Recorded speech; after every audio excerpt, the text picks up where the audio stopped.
Hi, this is Dr. Tom Barrett. I'd like to welcome you to a video that has been produced in an unusual way. The experts tell me that people on YouTube don't like to watch videos that are more than 2 to 3 minutes long. So we produced a series of 50 short videos that tell the whole story of how to protect assets using investment-grade gold. Now it's time for us to share those videos with you as a whole. Enjoy. We're going to be talking about the value of gold for the last 3,000 years. For 3,000 years, an ounce of gold has bought the same amount of food, clothing, labor, materials, shelter. According to Forbes magazine, it's been remarkably steady in its value. Going back 3,000 years, a Roman toga cost about 1 ounce of gold. And in the time of Shakespeare, in the time of Beethoven, during the Great Depression, and in 1980, when the Forbes article was written, an ounce of gold bought a fine suit of men's clothes. When I read the article, I thought, this is very interesting. So I called up Hart, Schaffner & Marks, which is a company that makes fine men's clothes, and I asked them how much a suit of men's clothes was. Coincidentally, it was within about 4% of the price of gold that day. Another would be labor. In the time of Christ, laborers, like a skilled labor, like a stonemason, was paid in silver, but it was the equivalent, the exchange rate of about 1 ounce of gold a week. Today, if you look at a non-union skilled laborer, you'll find that he's making about the equivalent of 1 ounce of gold per week as his wages. Another example would be automobiles. My wife loves the Mustang. That was her first car. A 1965 Mustang, the first year it came out with all the bells and whistles, sold for about 49 ounces of gold. In 2010, admittedly a much better looking Mustang, sold for about 52 ounces. So roughly 50 ounces of gold bought you a fully dressed Mustang. And the final example is one I've given in other classes in this series, is a house. A 3-bedroom, 2-bath house cost 200 ounces of gold in 1910. It cost 200 ounces of gold 100 years later. So as the Forbes magazine article said, that the purchasing power of gold has been astoundingly stable, that was their word, astoundingly stable, since the time of Shakespeare and going much farther back from that. So gold is a great way to protect your money from the ravages of what I call the cancer of inflation. Inflation is destroying our national economy, it's destroying our personal economy. So gold is a great way to protect it, but remember that gold is not an investment. Bullion gold is a great way to keep your money safe. But if you want to get a return on your money, if you want your purchasing power of your money to go up, you want to look at IGG or investment grade gold. Well, hello everybody. Another little interesting piece of history today about gold. In the last 3,000 years, an ounce of gold has bought about the same amount of stuff: food, clothing, labor, materials, and shelter. And I could give you dozens and dozens of examples of this, of the inflation proofing that gold provides for your money. But let me give you what is one of my favorite examples. In 1910, a 3-bedroom, 2-bath house in the United States of America cost $4,000. Wouldn't you like to buy about 10 of those today? That wasn't really all that much money. Basically, gold was $20 an ounce, so 200 ounces of gold bought that 3-bedroom, 2-bath house in 1910. Now you flash forward 100 years to 2010, the same house is selling for almost $250,000, but gold is north of $1,200. So do the math, and it's still 200 ounces of gold. So basically, what does this tell us? It tells us that both types of hard assets, real estate and gold, are good at protecting money from inflation. The house did not become worth 60 times as much. It cost 60 times as much because the dollar had devalued so much. The gold wasn't worth 60 times as much. Same thing. It was a devaluation of the currency. So if you put your money into gold or in real estate, you did well, you broke even with inflation. However, if you put it in investment grade gold, which I'll talk about in later sessions, the same $4,000 would have grown to close to $2 million. Hi folks. Were you aware that there's no word in the Bible for money? That's right. The words that are translated money in the King James, for instance, are actually the Greek or Hebrew words for silver and gold. So basically, the concept of money was that silver was used for everyday purchases, everyday transactions, daily living. and gold was used as a storehouse of wealth. But the word money really doesn't appear. Now, what does that mean? It means that gold and silver are the only biblical money. And by the way, they're the only constitutional money as well. Our founding fathers, contrary to what a lot of people will tell you, were very well versed in the Bible. They were Christians. They believed in the Word of God, and they tried to follow the Word of God as closely as they could. And so the only constitutional money, we'll talk about this more in a later segment, was silver and gold. So your takeaway today is that silver and gold are biblical money, they're constitutional money, and they've been the only real money in this world for 6,000 years of recorded history. Hi folks, you're probably familiar with Haggai 2:8, although you may not know the reference. It's the verse where God says, "The silver is mine and the gold is mine, says the Lord of hosts." The reason I want to remark on this particular verse today is because whenever God repeats things a number of times in the Bible, whenever he emphasizes them, it's because it's something important. So we already know that everything belongs to God, right? The Bible says the earth is the Lord's and the fullness thereof. The sun and the moon and the stars in the sky are all his. So why did he have to say, why did he take the time to emphasize the fact that silver and gold are his? Why didn't he use something else? Why didn't he say the hummingbirds and the tangerines are mine, says the Lord? It's because he wanted us to know that silver and gold were given to us as a blessing, as a way to have solid, stable financial systems that aren't subject to manipulation by bankers and politicians. Nations that have had silver and gold as the basis of their financial system historically have been blessed. Nations that have gone on a paper money system backed by nothing have always crashed and burned. So our takeaway today is we need to have sound money. We need to elect politicians who will take us back on a sound money standard, where money is backed by real silver, real gold. Hi folks, today we're going to talk about the gold standard. Now I'm sure you've heard many people speak about the gold standard, but I'm going to share with you something that you probably haven't heard about the gold standard, and that is that man didn't really invent it. When I enrolled in the College of Financial Planning some 37 years ago, they seemed to think that man had invented the gold standard, that man had produced it. But actually, it's been in the Bible for 6,000 years. Gold and silver, to a lesser extent, are mentioned throughout the Bible as the type of currency that we need to use to have solid money. So the gold standard has been for centuries, for hundreds, thousands of years, hundreds of civilizations, has been the money. What we're going through right now is an experiment, and it's an experiment that's doomed to failure because no paper money in the history of the world has survived. But the gold standard, if you have a nation that's following the God standard, the gold standard, you don't have inflation and deflation and recessions and depressions and crashes and monetary crises because it's sound money. So let's elect politicians that will obey the Constitution and get us back to sound money, because gold and silver are the only constitutional money. God bless you. I was listening to the radio one day, and a very leftist lady made the stupid statement that all the wars in the world were started by religion. She hated religion. And she said if we could just take the Jew gene and the Christian gene out of people, there'd be no more wars.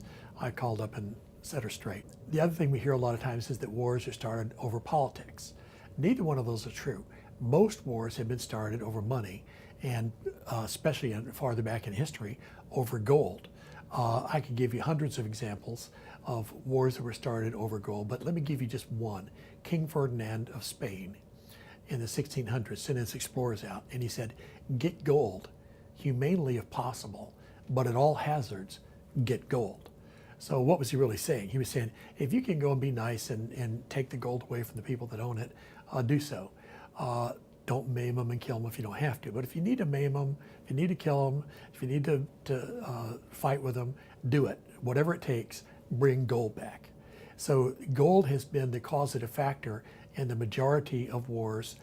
Money put together with gold, economic reasons, accounts for almost all wars. It's important that we understand money in its role in not only our national economy, but in the world economy, if we're ever to really understand history. If I were to ask the average audience what country invented inflation, most people would raise their hand and say the United States. But actually, it was started a long time before. Let's take a little walk down memory lane, all the way back thousands of years ago to the Roman Empire. The Romans invented inflation. Starting in 54 AD, the silver denarius, which was the primary coin of Rome, was 94% silver. By 218 AD, they had reduced the amount of silver to 43%.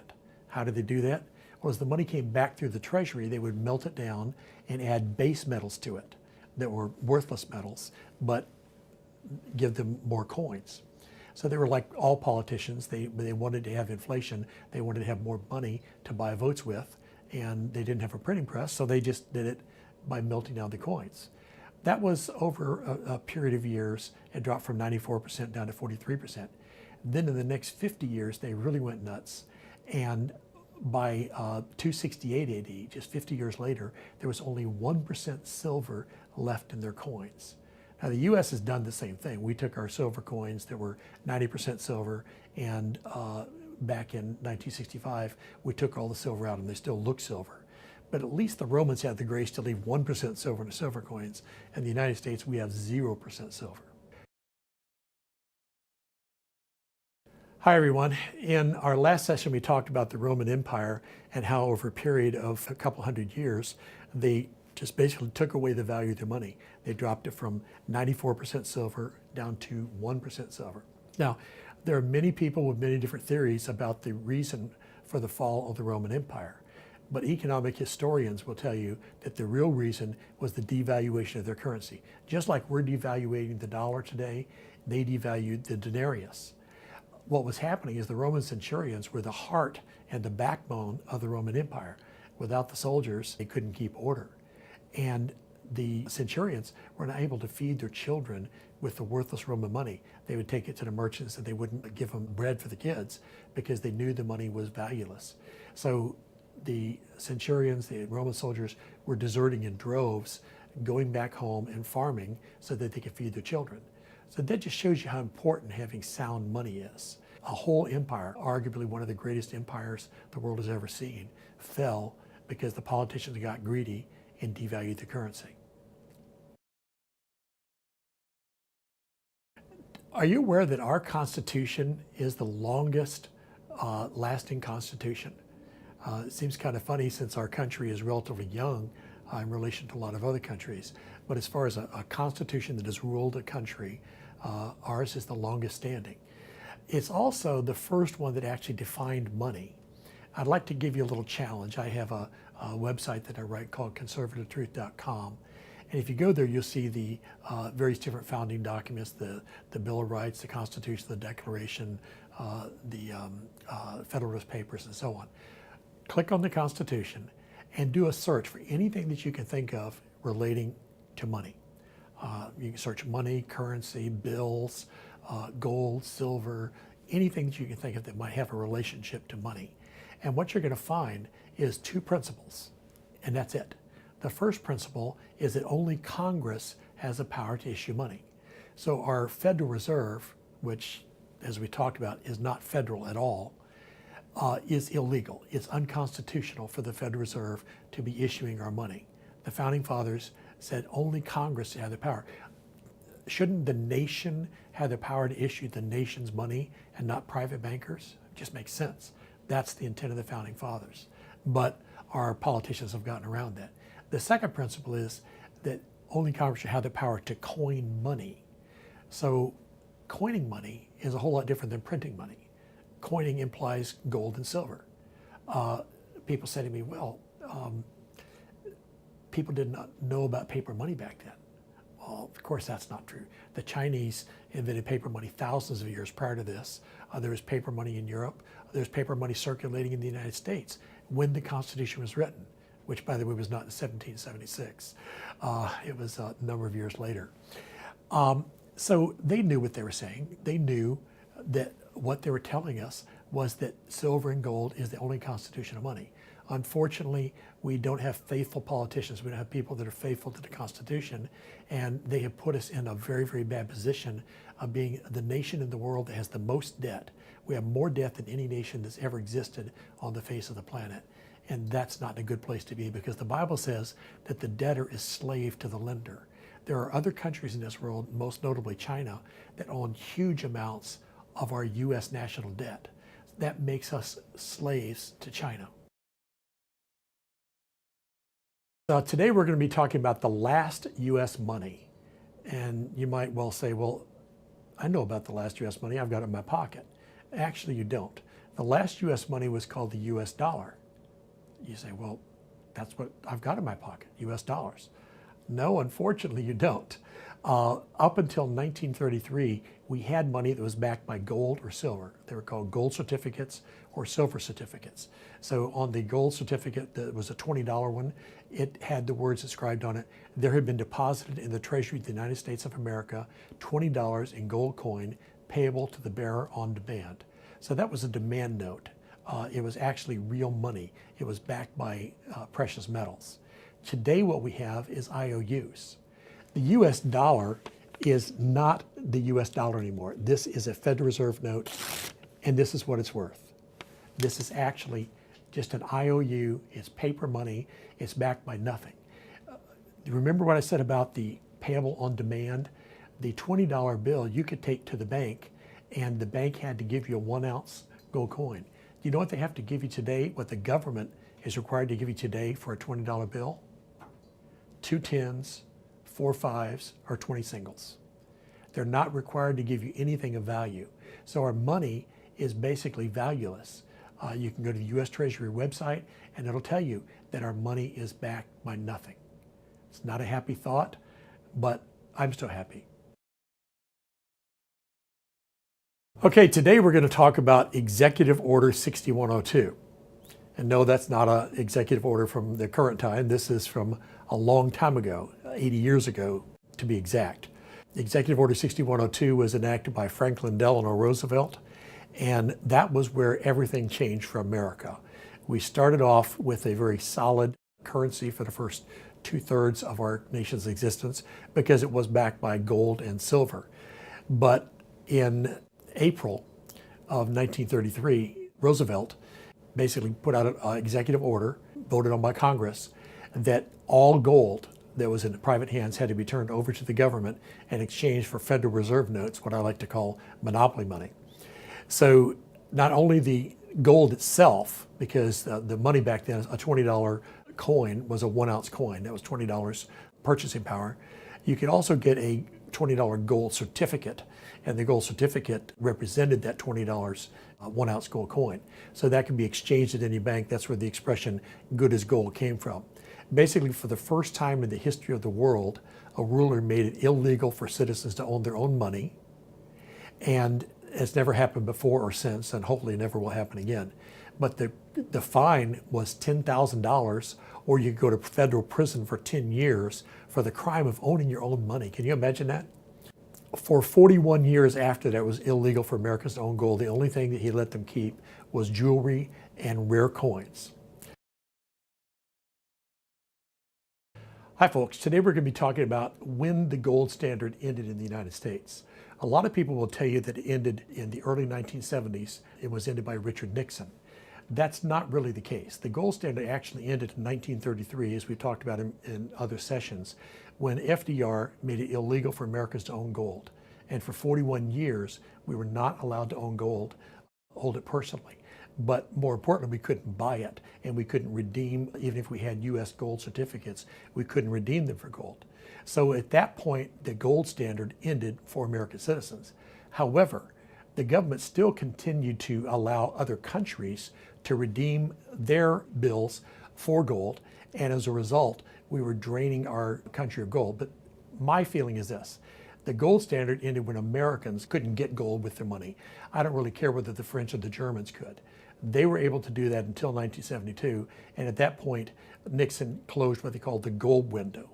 But we were not really on a gold standard during those years. We were on what I call gold standard light, because Americans couldn't take advantage of their gold investments, whereas people from other countries could. So the gold standard, your takeaway today, the gold standard actually ended in 1933 for American citizens. Hello folks, today we're going to be talking about the 100th anniversary of the evil empire. As you know, I do webinars called Christian Financial Concepts every Monday night that are open to the public. We shouldn't really call it a celebration, the webinar that we did that on December 22nd, because it was a celebration of a pretty sad day in American history, a day when the whole financial system in the United States changed. We went from sound money to monopoly money. So the Federal Reserve was founded December 22nd, 1913. And in the webinar, when we talked about this 100th anniversary, we talked about the fact that since the Federal Reserve was established, the US dollar has lost 96% of its value. That's right, 96%. The first 2/3 of our country's existence, our money was fairly stable, no real inflation or deflation. Since then, we've had 96% inflation. Put it another way, it takes $25 today to buy what $1 bought in 1913.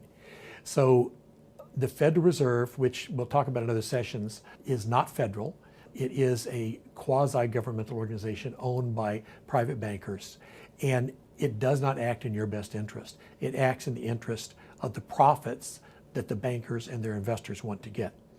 So 100 years we've been on fake money. I think it's about time that we elect conservatives and go back to sound money in the United States of America. In other classes in this series, we've talked about Executive Order 6102, where Franklin Delano Roosevelt stole 40% of the wealth of the United States of America. I know that sounds like a huge statement, but back in those days, most people did not buy stocks and bonds. The average person had most of his wealth in his home, about 60% on average, and 40% in the bank. Well, the money in the bank was either gold or was backed by gold. So when Roosevelt confiscated the gold, he actually stole 40% of the private wealth of the nation. It's amazing. No other ruler or president has ever done such a thing, stealing lawful money from the people. Now, one of my heroes is Ronald Reagan. He made the statement once that the 9 scariest words in the English language are, "I'm from the government and I'm here to help you." Let's see just how Franklin Roosevelt helped the United States of America. He said he was ending the Great Depression, but in fact, Ben Bernanke, who is one of the best scholars of the Great Depression, verifies that the Depression was actually over by 1932, before Roosevelt took office. But people were still suffering the effects. He was able to convince people that being cheap and turning their money over to the government would be a good thing. Now, here's the result. Today, that Federal Reserve note, that $20 Federal Reserve note, we use that for an example, is worth 80 cents, all right? We've had 96% inflation. The $20 gold coin that he took away from your grandfather and made him take the Federal Reserve note in exchange for is worth around $1,200. So, stupid question, which would you rather have, 80 cents or $1,200? This is not a joke. What do you call a guy who prints money in his basement? It's a counterfeiter.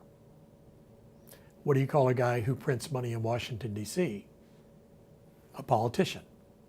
Okay. Sounds like a joke, but it's not very funny, because what our federal officials have done since 1913 is print funny money. If you go to the U.S. Treasury website, it says clearly there that the money from the Federal Reserve is backed by nothing. Now, I've known that for decades, but I was really surprised to actually find them admitting it on the website. They try to make it into a good thing. They say it's backed by the full faith and credit of the U.S. government. But since 1913, we have counterfeited money. Now, we waited until 1965 to start counterfeiting our coins. Up until that time, our silver coins were 90% silver.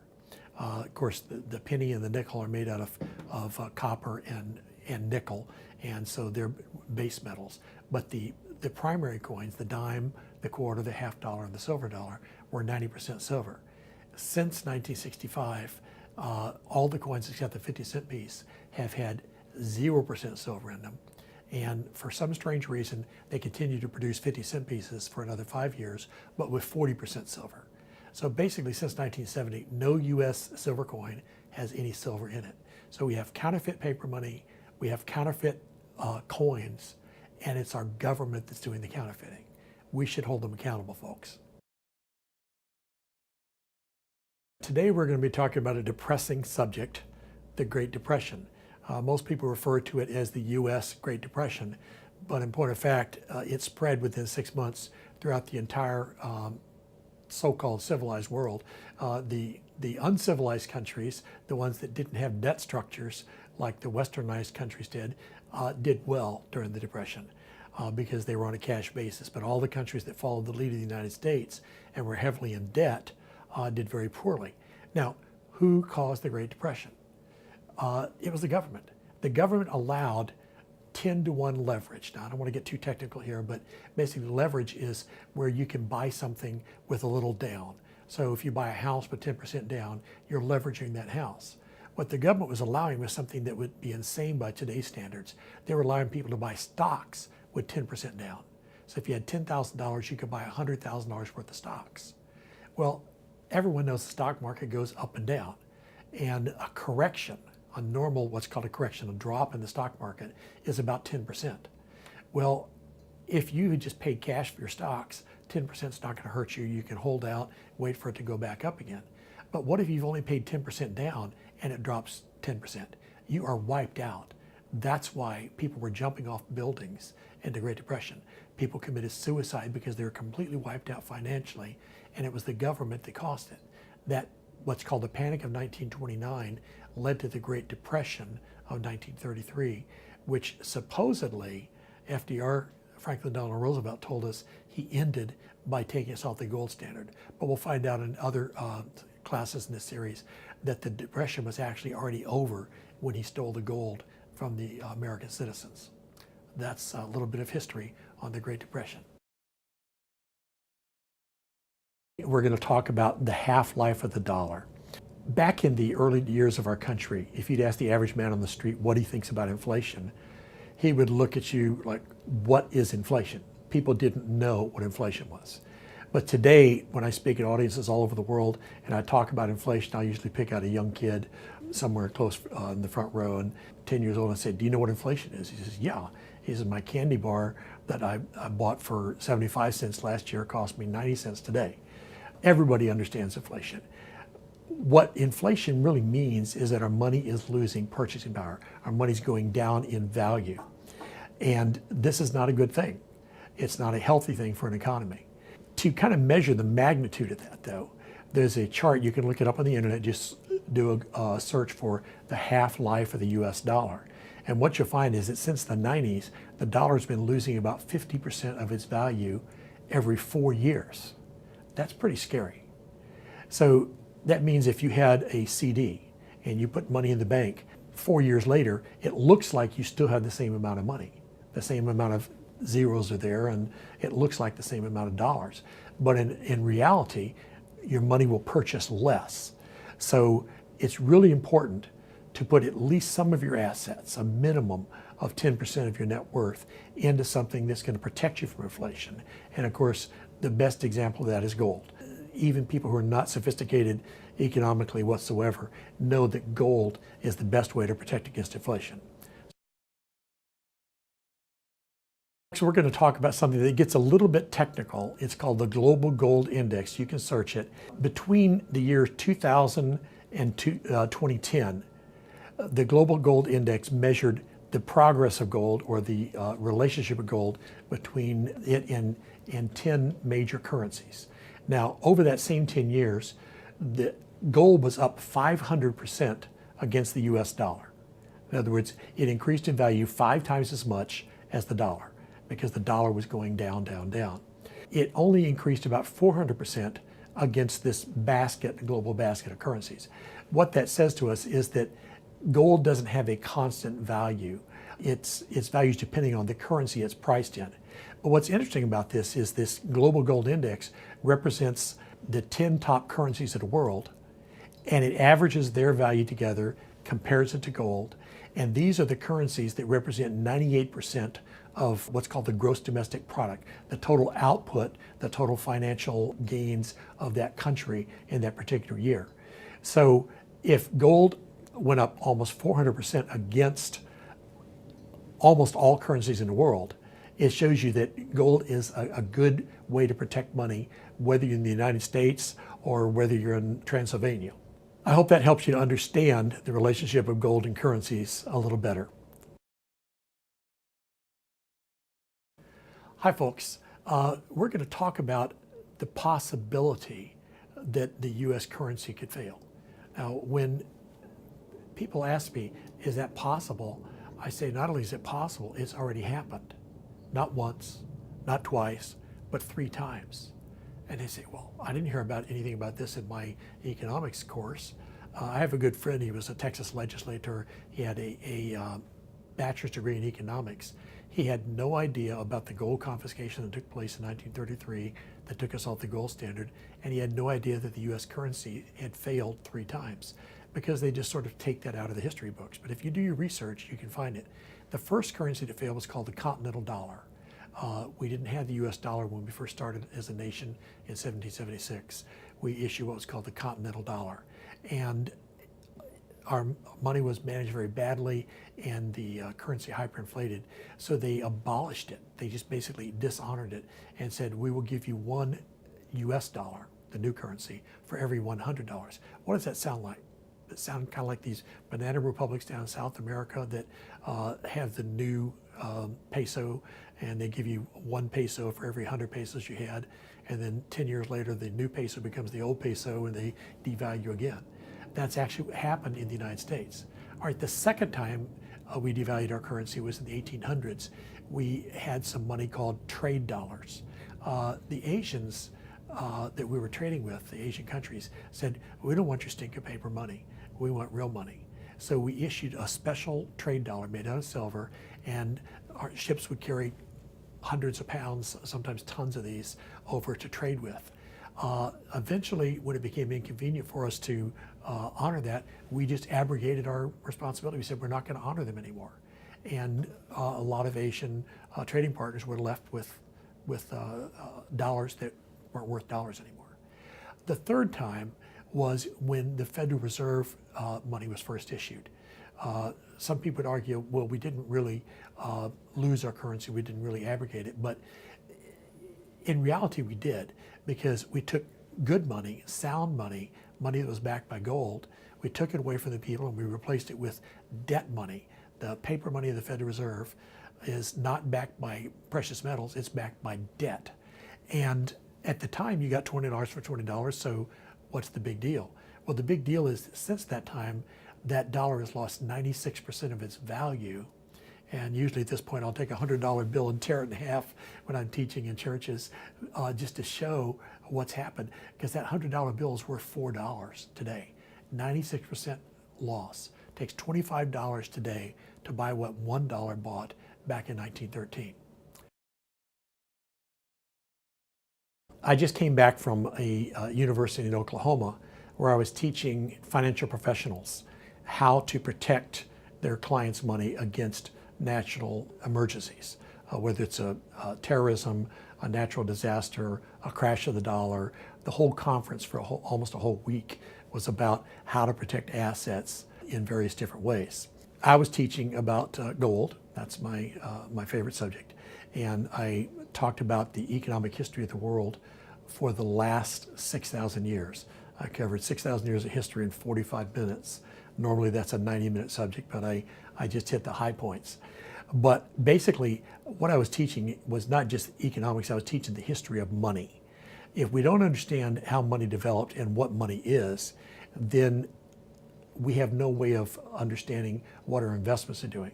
So what I'd like you to take away today is the fact that the most important thing that you can do with your investments is make sure they beat inflation, and not the inflation that the government tells you is inflation. Check out shadowstats.com, find out what the real inflation rate is. It's usually 2 to 3 times higher than what the government tells you. So if your money is just making as much as inflation, you're actually losing money. The best way to protect your money is with gold, and particularly with investment grade gold. Hello folks, today our subject is hyperinflation. Sounds exciting, doesn't it? Probably pretty boring unless you happen to be in the middle of one, and then you wouldn't like it very much. You'd be very interested. I heard a man speak who actually lived through the German hyperinflation, which is the one that most people are aware of. And he was giving a lecture at Princeton, and he said, we had no warning, like lightning it struck. Suddenly no one would take our paper money. You could hear the emotion in his voice. It was still, after decades later, he was still emotional about this because the German economy had been a very sound economy. The mark was a solid currency.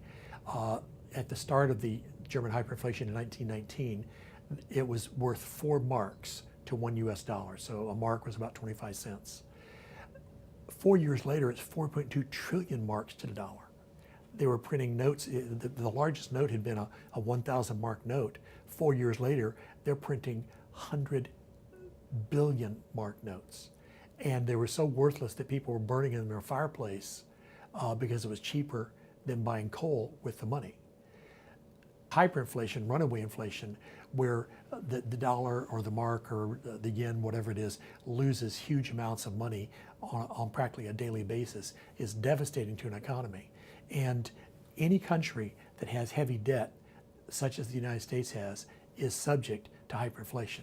So we want to make sure we elect people who respect the Constitution, or at least have read the Constitution, and understand that their first job is to protect us as a nation, not to buy things we can't afford.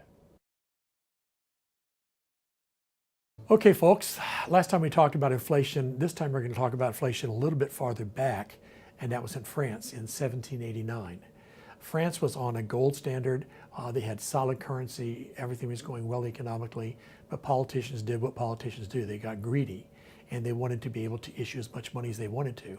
So they came up with a new currency called the assignat, and they passed a bill in the French Assemblée, which would be the equivalent of our Congress, that a maximum of 1.8 billion of these assignats could be issued.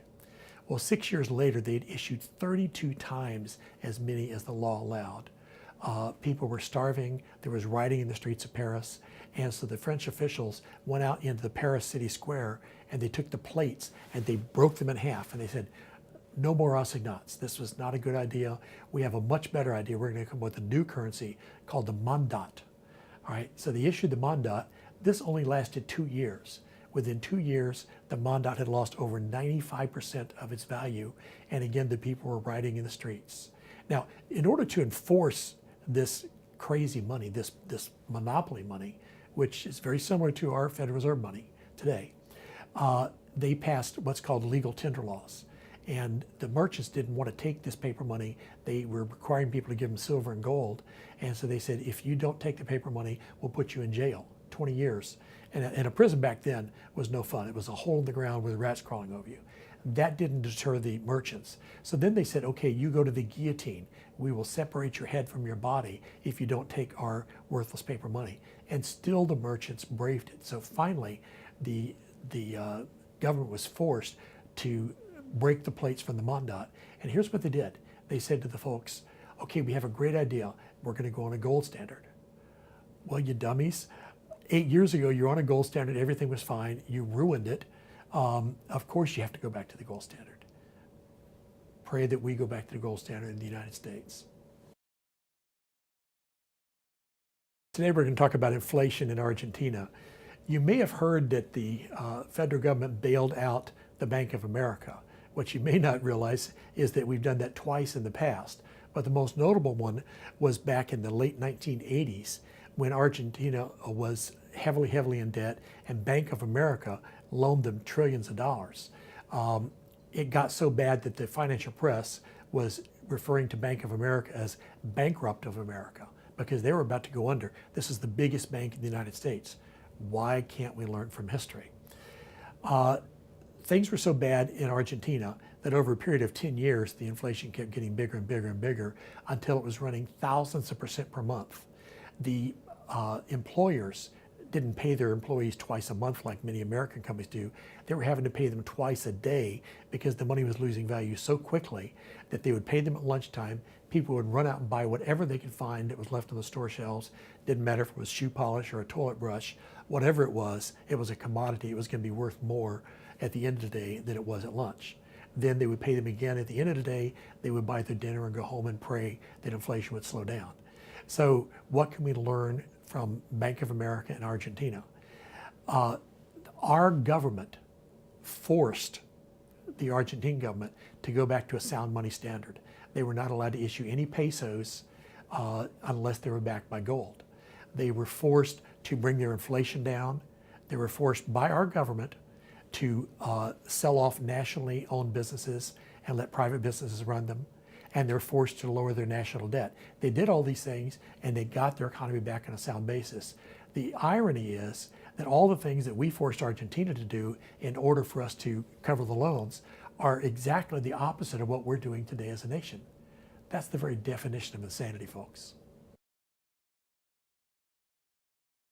Hello everyone. Today we're going to be talking about a modern hyperinflation. Usually when we talk about hyperinflation, we talk about France or Germany or some of the nations that years and years ago had hyperinflation. But we're going to come pretty close to home this time. About 10% of modern nations, that's nations in the last 25 years, have experienced hyperinflation. People say to me, well, that can never happen here.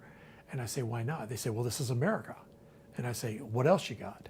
Because we have more debt as a nation than any nation that's ever existed on the planet. Now, I'm going to give you an example of modern hyperinflation. Not that many years ago, in the year 2000, the Zimbabwe dollar was worth $1.25 for every US dollar, so very close to parity. 4 years later, they were issuing $100 trillion bills. $100 trillion, the largest banknote in the history of the world. And guess what it was worth? It was worth about 3 cents. I have photos I could show you of people carrying armloads of high denomination bills to buy lunch. I have one photo from Zimbabwe where there was a $100 bill and a hand holding 3 eggs. It cost $100 billion to buy 3 eggs. So if you wanted a 3-egg omelet and maybe you wanted cheese with that, that'd be another $10 billion. You want some green peppers and onions, add $15 billion. So for $125 billion, you could have a nice ranch omelet. The point is that it is insane to go deeper and deeper into debt. We cannot continue to defy the laws of economic gravity. If we continue on the path we're on, we will find our bills looking like the Zimbabwe bills. Today we're going to be talking about paper money. Did you know that no paper money in the history of the world has ever survived? That's an important enough statement, I'm going to repeat it. No paper money in the history of the world has ever survived. And I'll go a little farther. I'll say no paper money, including the money that we have today, is going to survive.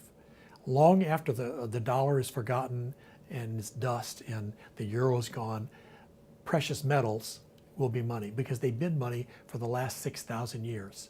The first mention of money in the Bible is in the 2nd chapter of Genesis, where God talks about gold in the land of Havilah, and he gives it the appellation of good. He said the gold was good. So gold is a good thing. For 6,000 years of recorded history, gold and silver has been the primary money in hundreds of civilizations for thousands of years.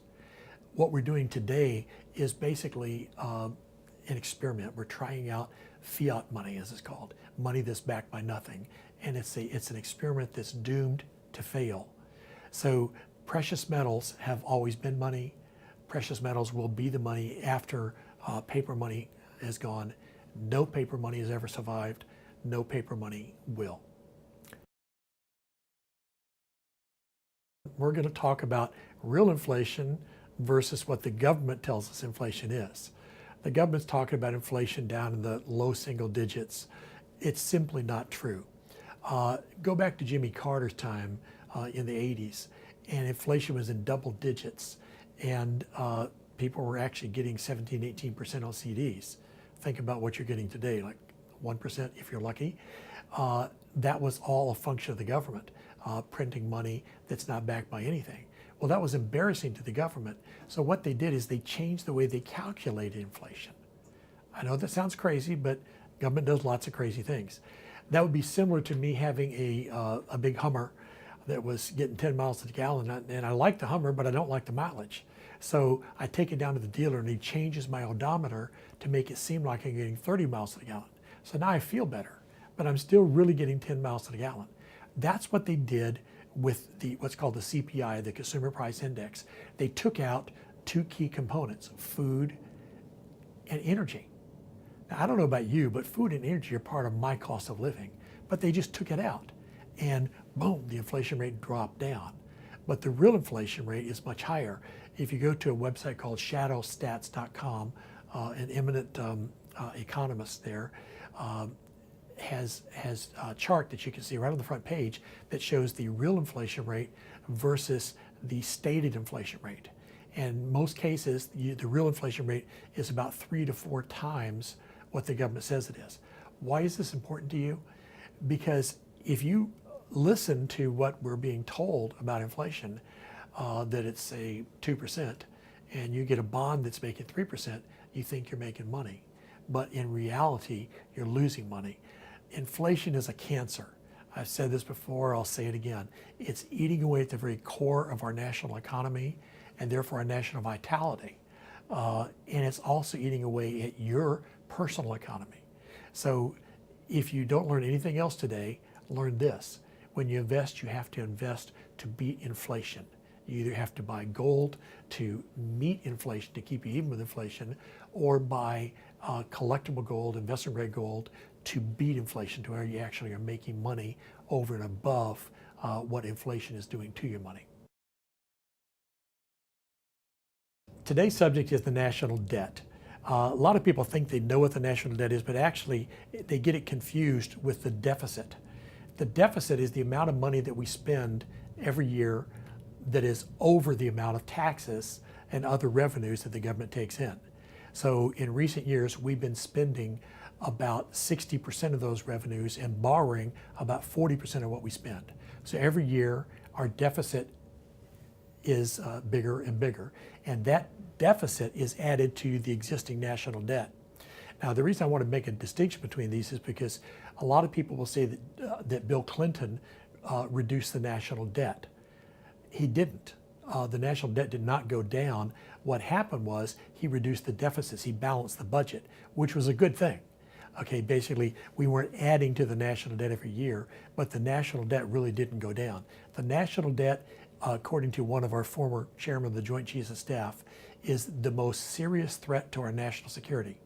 Now think about that. Not Iran, not nuclear attacks, not North Korea, not even ISIS and Al-Qaeda or whatever they're calling themselves these days. The greatest threat to our national security is the national debt, because if we don't have the money to pay the soldiers and buy the equipment and buy the bullets, we can't fight to defend our country when it's necessary. So we need to send people to Washington that understand what your family understands. You know that you can't borrow 40% of every dollar you spend, because if you do that within a few years at most, even if you have great credit, you will be bankrupt, okay? So we need to send politicians to Washington that understand what you and your wife understand, that debt cannot continue. We cannot continue to defy the laws of economic gravity and expect to survive as a nation. Everybody knows that inflation's a bad thing, so why don't we have some deflation? Wouldn't that be a good idea? Lowered prices rather than constantly increasing prices. To speak colloquially, it ain't gonna happen, all right? We're not gonna see deflation for one simple reason, because the US government is committed to inflation. Inflation is the increase of the money supply, and also thereby the increase in the national debt, because you can't print money unless you create debt to back it. So our money is debt-backed. Interesting little fact, if the government were to miraculously pay off the national debt today, there would be no money in the system, because our money represents debt, okay? So we're not gonna see deflation because it would actually hurt the government. the prior chairman of the Federal Reserve, Ben Bernanke, made a statement before the National Economists Club in Washington, D.C. And prior Federal Reserve chairman before him had sort of what I call pussyfooting around the subject of inflation. They would say, well, sometimes we have to allow some inflation, as if inflation was just something that just happened by itself. Okay, the government actually creates inflation. Bernanke was very frank about it. He said, it is in the interest of the federal government to create inflation because it in effect lowers the national debt. So there you have two things. There you have an admission by the top money man in the federal government that the government creates inflation for its own purposes, and its purpose is to lower the national debt. Now the national debt by the end of this year is going to be $18 trillion. Started the year with $17 trillion. Did the numbers go down? No. It'll still be 18 trillion, but the dollars will be worth less, so that, he's right, it in effect lowers the national debt. Today we're going to be talking about relationships, and no, I'm not going to be giving dating advice. We're going to talk about the relationship of the national debt, of inflation, and the precious metals. There is a direct correlation between the debt and inflation. Those go together. They're closely correlated. The bigger the national debt gets, the higher inflation gets. And there's a correlation with gold and to a lesser extent silver, because as the inflation goes up, the dollar becomes worth less and less, and it takes more money to buy the same amount of gold and silver. Gold and silver are a good protection against inflation. Think of it like house insurance. If you have fire insurance on your house and your house didn't burn down last year, you don't call the insurance company up and say, hey, I'd like to get a return. Give me my interest on the money that I sent in for premiums, because you understood that you were buying fire insurance. So when you buy gold and silver, you're buying inflation insurance. That's the way to think of it. If you want to make money, if you want to actually get a profit from precious metals, then you need to look at investment grade gold. We'll be talking about more about that in later sessions. Hi folks, today we're going to be talking about the Federal Reserve. You might be surprised to find that the Federal Reserve is not federal. It's about as federal as FedEx. It's actually a group of 12 central banks that are privately owned, and they're controlled by a committee called the Open Market Committee that's made up of representatives of those banks. But it actually has more control over our economy than the president and the Congress combined, because they set the interest rates. By doing that, they can determine whether you get a job or not, whether you can get a mortgage or not. They could actually, if they wanted to, prevent the United States from going to war. Let's say that the president and the Congress decided that we needed to go to war for a certain reason, and the bankers, the Federal Reserve people, didn't like that reason. They didn't feel like it was in the best interest of their profits for their private bank. They could raise interest rates so high that we couldn't afford to go to war. So don't let anybody fool you into thinking that the Federal Reserve is federal.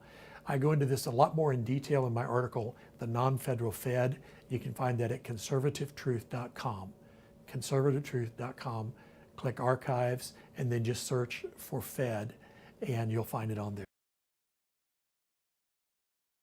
Had a very interesting week. I spent the week teaching investment advisors how to protect their clients' money in view of national security. I was at the National Security Investment Consultant Institute. And when I started off, because we were teaching at a university, I started off with a pop quiz. And of course, everybody groaned, oh no, a quiz. But let's see how you do on this pop quiz. The first question is, are you aware that the Federal Reserve is not federal?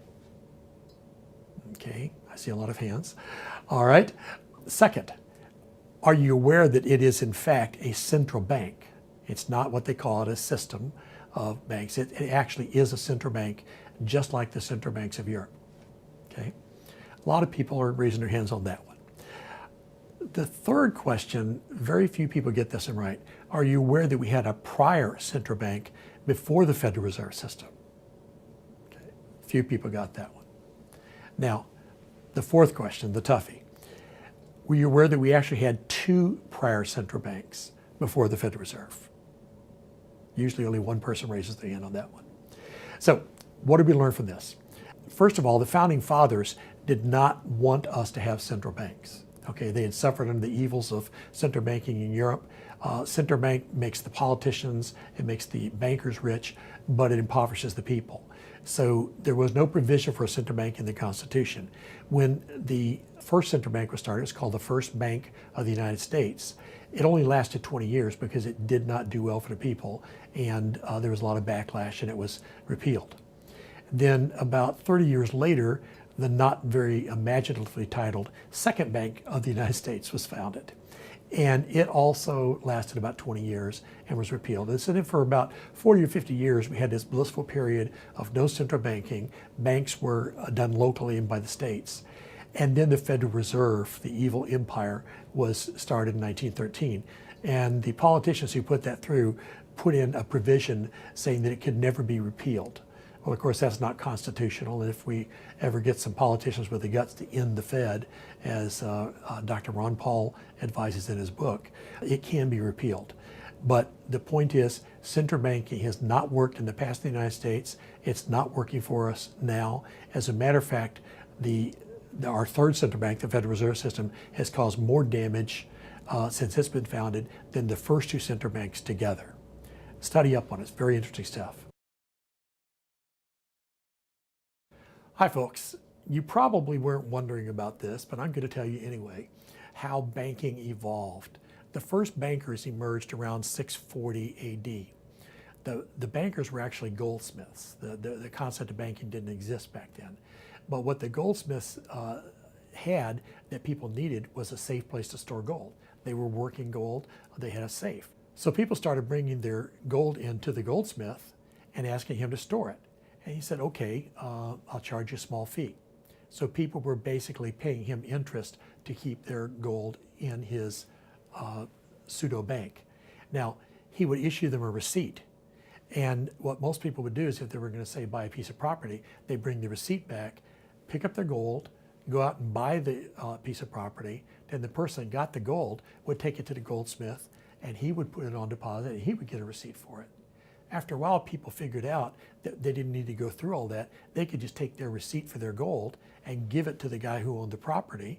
And that was an early rudimentary form of paper money. Now, about 20, 30 years later, after all this started, the bankers started realizing that they could loan out that gold. They could loan out their clients' gold because most people weren't redeeming it. Most people weren't bringing their certificates back. It was just sitting in the vault for years at a time sometimes. So they would loan out paper gold, and it didn't take them too long after they started doing that to figure out they could loan it out many times over. So that was the early version of what we have today, fractional reserve banking, where a banker can take $10,000 and make a $100,000 loan with it. He only has to have $10,000 in reserves. So at this point, the bankers, instead of charging money to people, charging them for storing the gold, they started paying interest because they wouldn't have the gold in their little safe so that they could lend it out. People often wonder how bankers make money making loans at 4%. They don't. They make money by creating money. When they make a loan, they're taking $10,000 and making a $100,000 loan. So in effect, they're getting 40% if the loan is at a 4% level. I hope that wasn't confusing, but I think it's important for us to understand how banking got started. Well, hello folks. Today's subject is fractional reserve banking. You might say, how in the world would I be interested in fractional reserve banking? Well, you should be, because it directly affects your financial well-being. Most people believe that when you deposit money in the bank, that the bankers use that to lend out to people, either in mortgages, business loans, credit card loans, and so on. Nothing could be further from the truth. There's a white paper from the Chicago Federal Reserve that details how money is produced. And unlike the belief of most people that the Federal Reserve creates most of the money, they only create about 40%. About 60% of it is created at local banks. Now you say, who would do such a terrible thing? Well, you. You're actually guilty. If you've ever signed a mortgage loan, if you've ever signed a bank note, you were complicit in creating money that didn't exist before. Here's how fractional reserve banking works. Imagine we had Bank A, and you deposited $10,000 in Bank A, and someone else comes along and wants to borrow $100,000. The bank can legally lend that other person $100,000 using your $10,000. Fractional reserve banking. The banks are only required to keep a fraction of the money that they loan out in reserve. Okay? Now, it wouldn't be such a big deal if the person who borrowed the $100,000 deposited it in Bank A. Let's say the person who borrowed the money doesn't like Bank A, and he takes it over to Bank B, and he deposits that $100,000. Now the bank can legally make a loan of $1 million. Well, where did the other $900,000 come from? The signer and the banker together created money that didn't exist before. I know it's a foreign concept, I know it's hard to understand, but trust me, this is the way it works. Okay. Now, to make matters worse, the person that took that $1 million loan out can deposit it in Bank C, and they can make a $10 million loan on it. It's called ping-ponging. Basically, they're taking the same money and creating more and more and more money with it. This is very, very dangerous. Sometimes I hear the pundits on TV talking about, well, what if we have deflation? And they give these gloomy looks on their face. I have to laugh because deflation is impossible. Inflation is what it sounds like. It's the inflation creating more money, which is what we're doing when people take out these loans. So we're inflating the money supply. Then how would one deflate the money supply? How would we have deflation? Well, they would have to call all those loans back in. And if the banks were to call back in all the mortgages and private loans and business loans, it would crash our economy. So our federal government is firmly committed to an inflationary policy and will continue to have inflation until the time comes that we decide as a country that we want to go back to sound money, not debt-based money. Today we're going to talk about the world reserve currency, 3 letters that will change your life, WRC. For thousands of years, the world reserve currency, which basically is the international standard of exchange, was gold. And then for several centuries, the Chinese pretty much controlled the world economy. And then the British took over. They had a lot of guns and soldiers, and so they were able to make the British pound, the pound sterling as it's called, the world reserve currency. That changed after World War II, because during World War II, the other countries, remember the United States got into the war late. So the other countries were buying their war material, ammunition, tanks, planes, and so on from the United States, and they were buying it with gold. So we ended up with a huge portion of the world's gold. So then we became the big dog, and in 1944 at the Bretton Woods Conference, the International Monetary Fund and the World Bank were formed, and we were the key players in both of those because we basically funded them. So the United States dollar became the world reserve currency, as it is today. Now, up until recently, 90% of the reserves, this is where the world reserve currency comes in, the reserves in central banks, all of the countries, roughly 90% were US dollars. But as the dollar's been losing prestige, as people are learning not to trust the US dollar, that's dropped and dropped until we're averaging somewhere around 60%. And by the time you see this, we may have dropped below 50%. Once we go below 50%, we will lose our status as a world reserve currency. There are a lot of different ideas about what might replace us, but that's not the subject of today's class. The fact is that if we lose our status as a world reserve currency, the standard of living in the United States is going to drop dramatically. Because right now, because of our status as a world reserve currency, oil is priced in dollars. You've heard the term petrodollars, okay? So it will be very, very bad for our economy, very bad for our standard of living if we lose our status as a world reserve currency. So if we're going to keep it, we're going to have to build up the prestige of the dollar. People are going to have to understand that the dollar is really worth something, which means we're going to have to stop inflating the dollar. Okay, today we're going to answer the question, can the government confiscate your IRA? Actually, the better question is, will the government confiscate your IRA? Obviously they can. Franklin Roosevelt, by executive order, without approval of Congress, confiscated the gold in this country, 40% of the wealth of the country. So if they can do that, they can certainly confiscate your IRA. They won't call it confiscation, just like he didn't call it confiscation. He said, I'm giving you Federal Reserve notes, monopoly money, in exchange for gold, which is real money. And what they'll tell us is that they're not confiscating our IRA, they're helping us by putting it into the Social Security system, that bottomless pit, remember the Social Security system that is bankrupt? Or they may force you to sell what's in your IRA and make you buy US Treasuries. With inflation running much higher than the rate of return on US Treasuries, that would not be a very good deal for you. You would have no more control over your IRA. But one way or another, the government can and very likely will at some point confiscate your IRA. Now, the question then becomes, should I have gold in my IRA? Now, most of you know that I'm a very big fan of gold. I think gold is one of the best ways to keep our wealth safe. But I don't advise putting gold in an IRA because there are two confiscation possibilities. The government might confiscate gold again. They did it once, they could do it again. So that's one danger if your gold is in your IRA. If they confiscate gold, it's gone.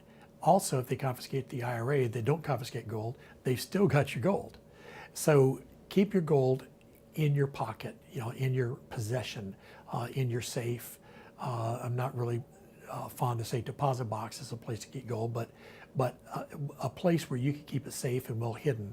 Because if we have a hyperinflationary event or a dollar crash, you want to have physical precious metals available to you immediately. Hi folks, this is Dr. Tom Barrett. Check out drtom.tv when you get a chance.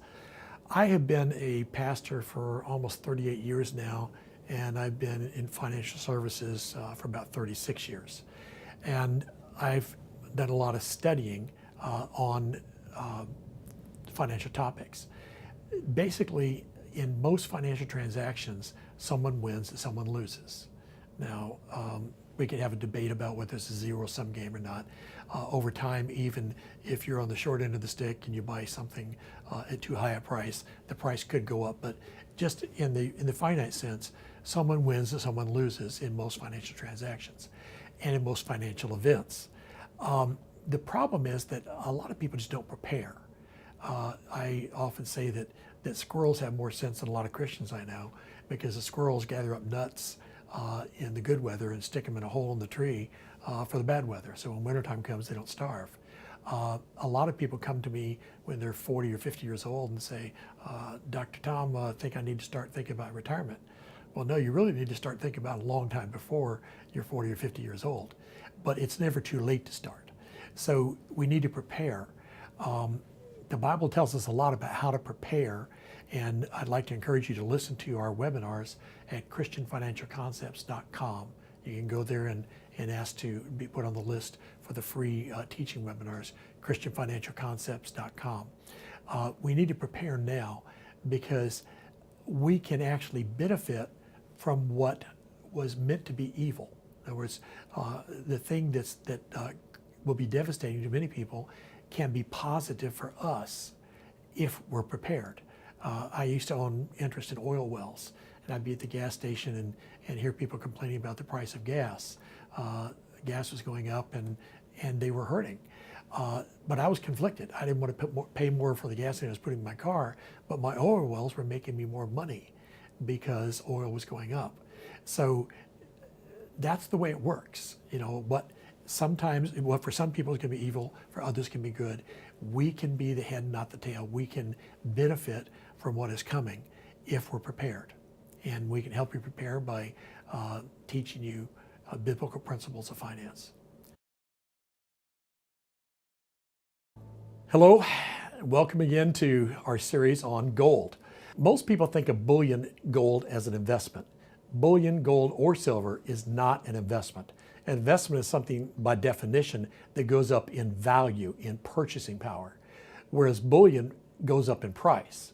The reason it goes up in price is because the dollar is worth less and less. Our government drives us deeper and deeper into debt, causing more and more inflation, and therefore the dollar becomes worth less and it takes more dollars to buy the same amount of gold. That's why in 1910, gold was $20 an ounce, and today it's around $1,200 an ounce, but it hasn't really increased in purchasing power because you can buy about the same amount of things, food, clothing, labor, materials, and shelter, with the same amount of gold.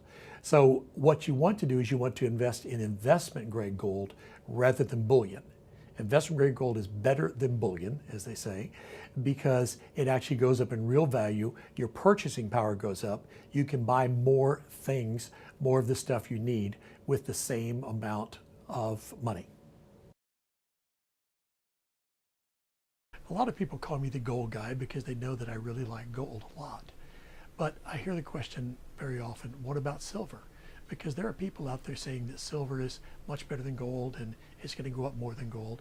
Frankly, if you're going to buy bullion, I don't care what you buy, gold or silver, but I do want to give you a few answers about which is better to hold. Which is better, gold or silver? Well, the answer is yes. They're both great. Gold is the king, silver is the prince. And I do believe that everyone should hold a small amount of gold and silver bullion. Read the 10-10-10 Financial Survival Plan to discover why. You can find it on christianfinancialconcepts.com in the article section. But there are some important differences. There are wild swings in the price of silver. It's much more volatile than gold. So if you're wanting to do short-term trading and you know how to trade and you have nerves of steel, then silver is your better bet. However, gold is a lot more stable. So if you're looking to hold gold to protect you from inflation and you want to have something that's steady and dependable, then gold is your better choice. The reason gold is more expensive is pretty obvious. It's much more rare. You can fit all the gold that's ever been mined in the history of the world in 2 Olympic-sized swimming pools. So why do people call silver poor man's gold? It's cheaper by the ounce, but is it really cheaper? Let me ask you this question. Which is cheaper, 10 $10 bills or one $100 bill? Obviously the price is the same. So if you have $1,000 worth of silver bullion or $1,000 worth of gold bullion, they're both worth $1,000. The difference is that silver is much bulkier and heavier. So it's going to be harder to move around, harder to hide. Now, what about these unethical silver salesmen who say that silver is low and it's going to go so much higher than gold because of the, quote, historic 15-to-1 ratio, unquote? Well, the fact is there's never been an economically based 15-to-1 ratio of gold and silver. It was only that way when it was mandated by Congress. Congress manipulated the price in the Coinage Act of 1792. The natural ratio of gold and silver is about 50-to-1. For obvious reasons, silver is much, much more plentiful than gold. So again, I don't care which kind of bullion you buy. If you're going to buy bullion, I think you should have both, but I don't have a dog in that hunt. But I do say this: sophisticated investors, the people who really study this market, have the majority of their precious metals money in investment grade gold, not in bullion. So your lesson today is don't gamble in precious metals, invest. In 2013, after 12 straight years of gold going up every single year, it had a 30% drop. So people that had their money only in bullion lost money in a big way. But the people who had their money in investment grade gold made big profits. Today's subject is investment grade gold, or sometimes we call it IGG. The question people ask me often is, should I buy US investment grade gold or European investment grade gold? Investment grade gold is basically rare coins, collector coins. These coins go up much more in value than bullion does, so they're actually a good investment, whereas bullion is a good hedge. It's a good way to protect money. But we want our investment money to grow. So over the last 40 years, there's been a huge increase in the price of US investment grade gold. It's gone up thousands of percent, whereas European investment grade gold has only gone up hundreds of percent. And this is where you ask why. Well, 40 years ago, US and European coins sold for the same price. If they were in the same condition, the same rarity, same price. Today, the US coins are selling for about 10 times as much as the European coins. So again, why? It's because of grading. The US had 2 great grading companies, we'll talk more about them in later sessions, that were third-party grading services. They would actually verify the authenticity of the coin and the grade or the quality of the coin and the rarity. So by doing this, they made the US coin market go up tremendously. The same thing that happened in the US coin market is now starting to happen in Europe. and this is a great time to start buying European coins. We stopped several years ago buying US coins because they've peaked out. They've gone up, up, up, up, up, and now they're sort of rolling over. And so just the same way you wouldn't want to buy Apple computer today if you were crazy enough to get into the stock market today at these high points that they are now, you wouldn't want to buy US investment grade coins because they've already peaked out.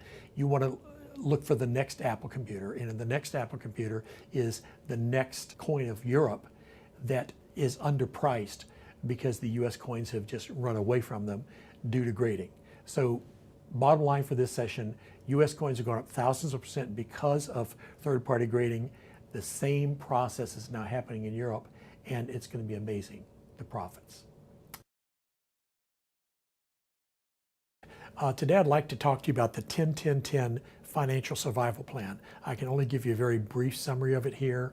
There's a video on christianfinancialconcepts.com that goes into it in much more detail, and also there's an article. But briefly, what it says is that you should have 3 kinds of precious metals as part of your overall portfolio. Whatever percentage you decide of your overall net worth, it should be in precious metals. Most people recommend at least 10%. Some people recommend a lot more. You should have at least some of your money in precious metals. Of that money, the majority of it should be in investment grade gold because that will increase in real value, not just in price. But also you should have a small amount of gold bullion and silver bullion. The 10-10-10 plan explains it more thoroughly. The bottom line is you should have, the Bible says in Ecclesiastes 11:1 and 2, it doesn't say it in these words, in King James words. Basically what it's saying is that you should have diversification in your investments. So you need to have, within your precious metals, diversification. Look, times are coming when things are going to get bad. And I'm not a doom and gloom guy. I'm a very optimistic guy. I believe that Christians are going to come victorious. But in Deuteronomy, it says that God wants us to be the head, not the tail, and above and not below. So when bad things happen economically, what the devil intends for evil, for you, it can be good if you're positioned properly. If you have the right mix of precious metals, even if you only had 10% of your net worth in precious metals, and everything crashed and the paper money crashed, that 10% would become worth more than your 100% today. So make sure that you pray about, look into, study, research, and then get involved in precious metals because it could be what makes you the head, not the tail. Hi folks, a lot of people wonder about why investment grade coins are different than, and especially better than, bullion. It's because they have really 2 kinds of value. Bullion has one kind of value, it's the metal value. And it's valuable because it's rare, because it has hundreds of uses in industry, because it has many different decorative uses, and it's because it's been in use as money for over 6,000 years. Rare coins have that protection value, I call it, or the intrinsic value of the bullion part. They're made of precious metal after all. But they also have a second value, the extrinsic value, and that's the value of their rarity and their condition. Just like any other collectible, whether it's a rare painting like a Renoir or an antique desk has been passed down for generations, the condition and the rarity are an important component of any kind of collectible. So if you have both of those kinds of value going for you, then you're insulated against drops in bullion. For instance, last year, bullion went down after 12 straight years of going up, and it dropped about 30%. But the rare coins, the investment grade coins, didn't go down because what happens is that when we talk about gold, we're talking about gold bullion. When gold is going up, the bullion coins go up, but the rare coins go up as well, and usually more because they have that rarity component, that second component to their value. However, when bullion goes down, like last year, the rare coins typically don't go down because they still keep on getting more rare. Rare things just keep on getting more rare every year. So in good years, when bullion's going up, the rare coins go up and go up more. In years when bullion goes down, like last year, when it was down 30%, the rare coins, the lower rarity coins at least stayed even. the more high quality coins actually went up and made gains in a year when bullion was down. So it's a much safer and a much more stable investment. I get a lot of questions about why investment grade gold is different than or better than bullion. Well, basically bullion has one kind of value, it's the metal value. And as we've talked about other times, it does a great job of protecting you against inflation, against the dollar's value going down. Rare coins have a second type of value, and that's their rarity value. You might call it intrinsic value and extrinsic value. So what happens is that in years when gold bullion is going up, the rare coins go up because they get that push from the bullion going up, but they have a separate value in addition to that called the extrinsic value, the rarity value, so they tend to go up more. And in years when gold is going down, like last year when gold dropped 30%, when I say gold, I'm talking about gold bullion now, I'm not talking about gold in general, the investment grade gold coins went up. And that's because no matter what's happening with gold bullion, rare things just get more rare. They don't get less rare. Now, there is a third kind of value, and most people that buy rare coins never hear about this. Most dealers don't even know about it, but it's called the set value. And that is when you have a set of coins, maybe either arranged by denomination or by year or by type, whatever it is. We could talk about that for a long time, but basically just think of a collection. The total value is more important than the sum of the individual values. Give you a quick example, the King of Siam collection, which one of my buyers once owned. He bought for $2 million. He sold it for $3 million in 1990. This was the first US proof set. So every coin in there obviously is very valuable, but it was more valuable as a set. If you broke that set up, it would be, each one would be worth a lot of money, but not nearly as much as they are as a set. And by the way, he's really sorry that he sold it in 1990 because today it's worth $25 million. But the same is true. If you broke the set up, the total of the coins individually would not come up to the $25 million that is the value of the set. By the way, don't let that scare you away. There's a lot of rare coins you can buy for $2,000, but I wanted to give that example because it was the most important proof set ever produced in the United States because it was the very first one. Let me ask you a question. I'm usually the one giving the answers, but let me ask you a question. If the price of oil paints went down, do you think that the price of the Mona Lisa would go down? The oil paints are the raw materials of the Mona Lisa, right? What about, let's say if you had an antique Bentley that was in perfect condition. If the price of steel, the raw material of that Bentley went down, do you think the value of the Bentley would go down? Of course it wouldn't. The reason I'm asking you that question is because people ask me a similar question a lot of times. What's going to happen if there's a financial disaster? Won't the rare coins become worth just the value of the metal? And the answer is no, any more than the Bentley that's worth hundreds of thousands of dollars would become just worth its scrap metal value, or the Mona Lisa would become worth the value of its paint and canvas. It's the rarity and the condition of the collectible coins, or collectible anything, could be paintings, could be antiques, that gives it its value. That's why during the Great Depression, the only asset class that went up, an asset class is a group of assets. So an asset class could be real estate or stocks or bonds, or in this case, collectibles. The only asset class that went up was collectibles. And the rare coins did extremely well. As a matter of fact, there were more millionaires created during the Great Depression than at any other time in US history, and most of that money was made by investing in collectibles. We'd like to talk today about collectibles. All collectibles are great investments. As a matter of fact, collectibles are the greatest investment in the world. But there's one type of collectible that really stands out. For thousands of years, massive fortunes have been made in the buying and selling collectibles. I'll just give you a few recent examples. A Babe Ruth baseball card that sold for 3 cents new just recently sold for $550,000. We regularly see rare paintings selling for hundreds of millions of dollars. A few months ago, a US silver dollar for the first time sold for over $10 million. So collectibles make greater profits than other types of investments, but collectibles don't have to be expensive. You can buy some types of collectibles for a few hundred or a few $1,000s. But how do you choose which types of collectibles to buy? What you want is something that in an economic downturn is going to keep you safe. So there's two principles you have to consider. Those are portability and concealability. For instance, if you have an antique or a painting, they're not portable or concealable. You cannot put them in your pocket. If you have a Rembrandt or an antique desk that was appraised 5 years ago, you've also got a problem as far as certification. So what we're looking for is things that are portable, concealable, and whose certification lasts. Rare coins fit all of those things.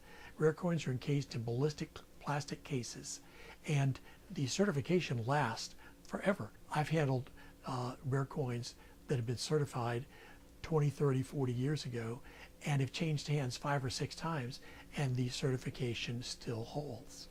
So they're portable, you can put them in your pocket. They're small, so they're concealable, you can hide them easily. And your takeaway is the only collectibles that are both portable and concealable and have lasting certifications are investment grade coins. Let me ask you a question.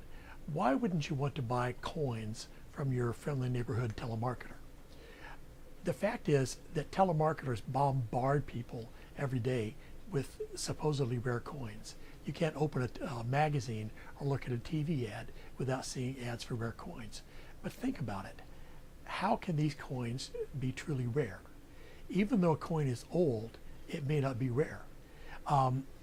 They try to make them sound rare without actually outright lying, but the fact is that most of the coins are old, but they're not in short supply. If it's not rare, it's not worth anything. So how do you decide which ones to buy? The simple answer is this. If you can find it easily, you don't want it. See, the telemarketers and the people that buy the huge ads on television and so on have very high overhead and large staffs hungry for making commissions. So in order to make this work, the marketer needs a large quantity of coins. They're not going to buy a $100,000 TV ad in order to sell a $500 coin. They have to have a lot of them. So coins marketed this way are never truly rare. Only truly rare coins will provide you with a good financial return. I'll give you an example. One big telemarketer sells a lot of things that are called French 20 francs. It's a gold coin. It is old, over 100 years old, but they're as common as dirt. They're as common as people carrying a $5 bill today in their pocket. They made millions and millions of these coins. So it's not a rare coin, and yet they sell them for a huge markup over the price of gold. So you want to be very careful who you buy them from. You have a zero chance of finding a truly great rarity from a telephone pitch man or a mass ad, because the really rare coins don't stay on the market long, because there are hundreds of buyers for every one seller. You may have heard about the controversy where a lot of people believe that the government actually caused the Great Depression. Why would they do that? We'll talk about why, but I have to tell you, I can't answer the question about whether they did or not. I can tell you, though, that the government put the conditions in place that allowed investors to become speculators. A 10-to-1 leverage. That meant that they could take $100,000 and buy $1 million worth of stocks. That was a recipe for disaster. By contrast, today, you can only take 2-to-1 leverage. So with $100,000, you can buy $200,000 worth of stock. Here's the deal. When markets correct, they drop by 10 to 20%. But the insane leverage that the U.S. allowed in 1929 caused a normal 10% correction to bankrupt hundreds of thousands of people. You got to think about it. If the market goes down 10% and you've only put up 10%, you have no money. You're dead broke. That's what caused the tragedy of 23,000 people committing suicide in 1 year, many of them by jumping off of Wall Street skyscrapers. The government allowed that kind of crazy leverage. This led to the failure of thousands of banks and ultimately to the Great Depression a few years later. Here's the reason why a lot of people believe that the government deliberately caused the Great Depression. Number one, prior to 1913, when the Federal Reserve Act was founded, all money was backed by precious metals. In the 1913 Federal Reserve Act, the government allowed itself to print money backed by nothing. For 20 years, both the real money, the money was backed by precious metals, and the monopoly money circulated side by side. But people didn't trust the Federal Reserve notes because they weren't actually money. the money you carry in your pocket today is not really money. It's an IOU. It says right on it, it's a Federal Reserve note. A note is an IOU. So the Depression gave FDR the excuse to confiscate all the gold coins. Many people didn't even use gold currency. Currency is backed by gold. They actually used the gold coins. So it gave him the excuse to confiscate the gold coins and the gold certificates. Now, when he did that, he actually took 40% of the wealth of the country away from them, something that's never happened before in history. No ruler has ever taken illegal money and stolen it from its own people. The irony is that the scholars of the Great Depression will tell you that the Great Depression was actually over before FDR ever took office. It ended in late 1932. Here's one thing we do know. The Fed was founded for one reason, to get rid of real gold-backed money. So the question is, did the bankers and politicians who set up the Fed deliberately create a crash or a depression to take control of our money? Or did they just sit back and wait for a crisis that they knew would probably come at some point? Frankly, we'll probably never know the answer, but we do know the result. Whether they took advantage of the crisis or they created the crisis, the result was the same. The politicians now had the ability to print as much money as they wanted to buy as many votes as they wanted to. The real tragedy is this. In addition to Americans losing millions and millions, billions of dollars, since that time, the American dollar has lost 96% of its purchasing power. Today, it takes 25 US dollars to buy what one US dollar bought in 1933. Thank you very much, Mr. FDR. A lot of people are saying that the US is bankrupt. What does that mean? Well, when we say the US is bankrupt, what we're actually asking is, will the dollar crash? Will we have hyperinflation like Germany had? Because there's no real question that the US is bankrupt. The definition of bankruptcy is when you owe more than you own. Even though the White House tells us that the national debt is $18 trillion, they don't take into account what's called the unfunded liabilities. That's all the money that the government owes that it can't afford to pay. Basically, it's the liabilities of Social Security, Medicare, Medicaid. And that amounts to about $120 trillion. That's the true national debt. Now, the total value of all the assets in the United States, public, private, business, is $110 trillion. So we owe more than we own. We're bankrupt. That's the definition of bankruptcy. Okay, so we're bankrupt. What does that mean? Does it mean that China's going to come over here and foreclose on the White House? No, what it means is that we'll do what nations have done for centuries.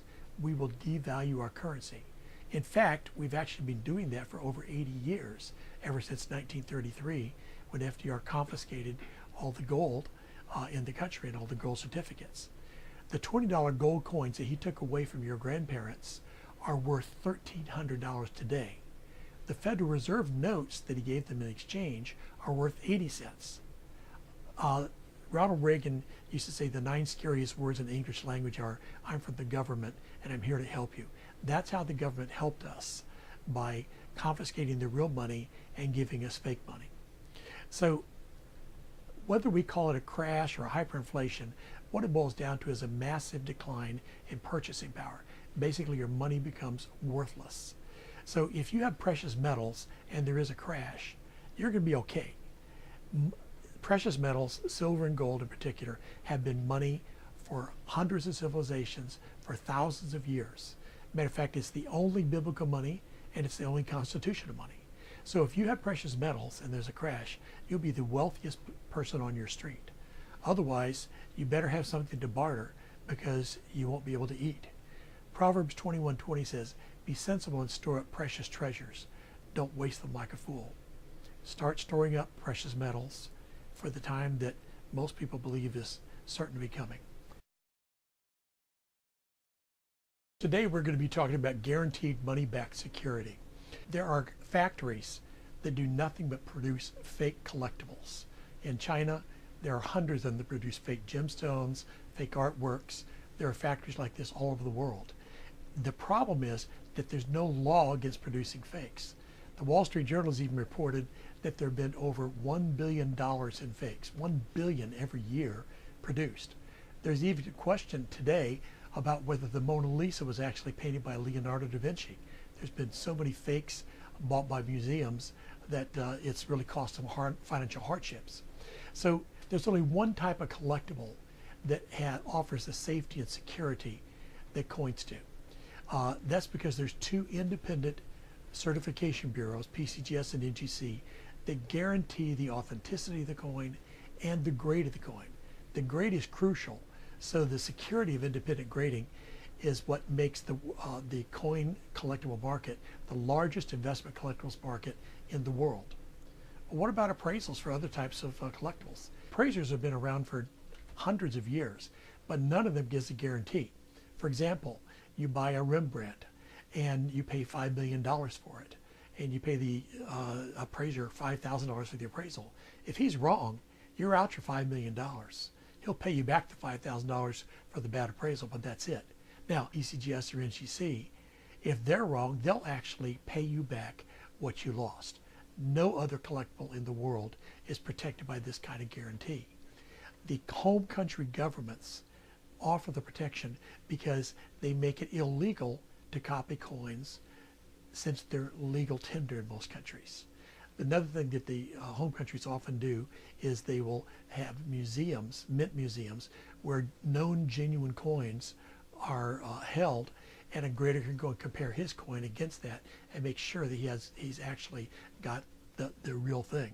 So rare coins are the only collectible in the world that offer this kind of unique and ultimate guarantee of security. Today we're going to be talking about something that's really fascinating. They're called flagship coins. These are the kings of gold coins. In the Navy, the flagship is the one that the admiral rides in. And when he's on that ship, there's a special flag that's raised up to indicate that this is the flagship. Flagship coins are important for another reason, because they represent all of the other coins of that nation. In a sense, they are representatives of that nation's coins. So they have four attributes. They have to be gold, they have to be old, they have to be big, and they have to be rare. So these are gold coins that are around 1 ounce, typically around 100 years or more. But the most important thing is they have to be rare. Only 4 countries have ever produced flagship coins. Those are England, France, Spain, and the United States. So why should we be interested in flagship coins? Well, the reason is that there's a huge difference between the pricing of these coins today, but they used to sell for the same price. The reason for this is covered in some of the other gold moments. I don't have time to go into it today, but the lesson is clear. We should be buying European flagship coins and other coins because US coins have risen so much that their growth has slowed dramatically, and the European coins are catching up to them very quickly. So you want to make sure that you're on the right side of this market, because you can make huge profits as this trend continues. Today we're going to be talking about 4 principles that you should keep in mind when investing in precious metals. The first one is cash is trash. Well, I think that you already understand that, or you probably wouldn't be watching this video. Most people realize that inflation is destroying the value of the dollar, and if you do like the bad servant did in Matthew 25 and bury your money in the ground, which would be like putting it into a CD in the bank, you're going to see it lose value because inflation is larger than the tiny amount of interest you're getting. Number 2, bullion is better. Bullion is better than cash because it protects your money from inflation. It goes up as inflation goes up. So as the dollar becomes worth less, it takes more dollars to buy the same amount of gold. It keeps you even. So if you have your money invested in bullion, you won't lose, but you're not gaining either. The third principle is investment grade gold grows. It actually grows in real value and real purchasing power. And that's what we want from our investments. We don't want an investment that just keeps even. We don't want just insurance or a hedge. We want something that's going to grow in value. And the fourth principle is European investment grade gold rules. All right, I'm going to go into this more in detail in another lesson because it's an extensive subject. But for today, just understand that European gold has not kept pace with U.S. rare gold coins or investment grade coins. U.S. coins have gone up greatly because of the grading systems of the United States. Well, those grading systems now have been adopted in Europe, and both of the two major grading companies, PCGS and NGC, have offices in Europe. So now we're starting to see the European coins catch up, and we're expecting that within the next 5 or 6 years, we're going to see coins that used to trade at parity. Okay, a parity is they both traded at the same level. 40 years ago, US and European coins were at parity. Today, there's this huge disparity where the US coins are trading about 10 times the European coins. So obviously, we want to get the coins that are going to go up the most. And we're going to see the European coins, because of grading, the same thing that caused US coins to go up, we're going to see the European coins rise up in price to meet the US coins. So that's where you want to put your money. God bless you. Have a great day. I hope you've enjoyed this video. At this point, you're probably asking yourself, what can I do with this important knowledge? The answer is, you need to learn more. In the slides that follow, you'll find contact information. Use it to ask for the invitations to the weekly free educational webinars. Also request the Gold Education Starter Package by email. The more you learn, the more you will understand that investment-grade gold is a safe and profitable place to protect your assets if the economy continues as it is. But if the dollar crashes, the people who have precious metals will be both protected and very wealthy. I look forward to hearing from you and personally answering your questions. God bless you.